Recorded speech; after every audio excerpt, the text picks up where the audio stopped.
मेरे प्रिय किसान बहनों और भाइयों को एक बार फिर से मेरा नमस्कार और होली की बहुत बहुत शुभकामनाएं। जैसा कि आप जानते हैं, फरवरी माह के अंत तक आपका 65% गन्ना चीनी मिल को आपूर्ति हो चुका है और गन्ना मूल्य भुगतान भी तेजी से हो रहा है।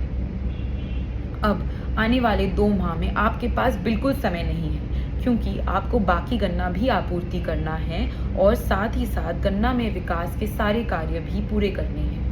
सबसे पहला कार्य तो आपका गन्ना बुआई का ही है। आप अभी जल्द से जल्द अपने गन्ने की बुआई ख़त्म कर लें और अपने जो भी खाली खेत हैं और जो पेड़ी की आपूर्ति के बाद खाली खेत है, उनमें जल्द से जल्द पलेवा कर लें।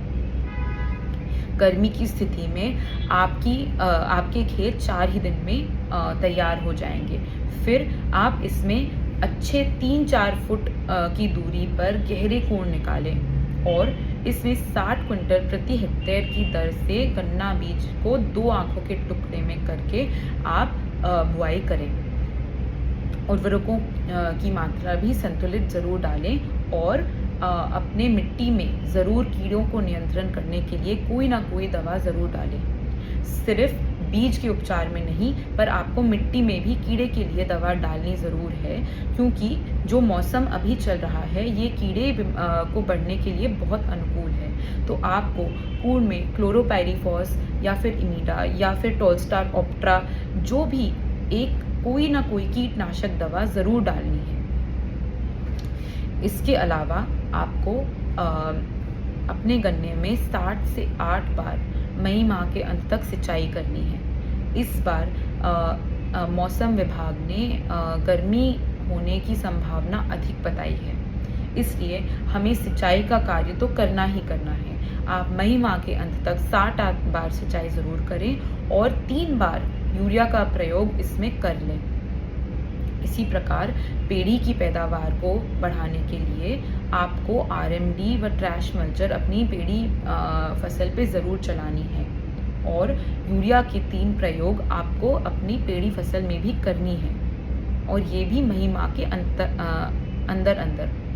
तो सबसे, जैसे कि मैंने पिछले वीडियो में भी बताया था कि सबसे पहली यूरिया का प्रयोग आपको पेड़ी पौधा कटने के 7 दिन के अंदर ही अपने पेड़ी गन्ने में करना है, और बाकी 2 प्रयोग आप मई माह के अंदर कर लें। इससे आपकी गन्ने की संख्या ज़रूर बढ़ेगी और आपकी पैदावार ज़रूर बढ़ेगी। बुआई के समय एक और चीज़ को ज़रूर ध्यान में रखें, आपके कूड़ गहरे हों और जब आप गन्ना बीज बो दें तो उसके ऊपर सिर्फ 2 ही इंच मिट्टी आए, जो आप फावड़े आदि से डाल सकते हैं, लेकिन पाटा बिल्कुल नहीं लगाना है।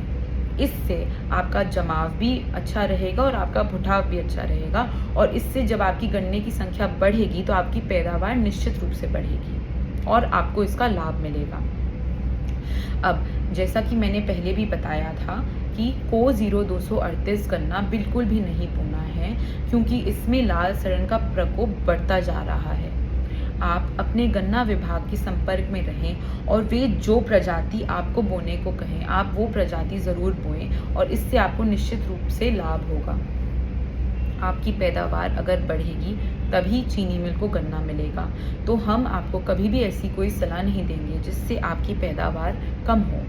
तो आप लोग बिल्कुल हमारी बातों पर विश्वास करें और सही वैरायटी का गन्ना अपने लिए चिन्हित करके वही गन्ने की बुआई करें, जैसे कि को-0118, को-15023।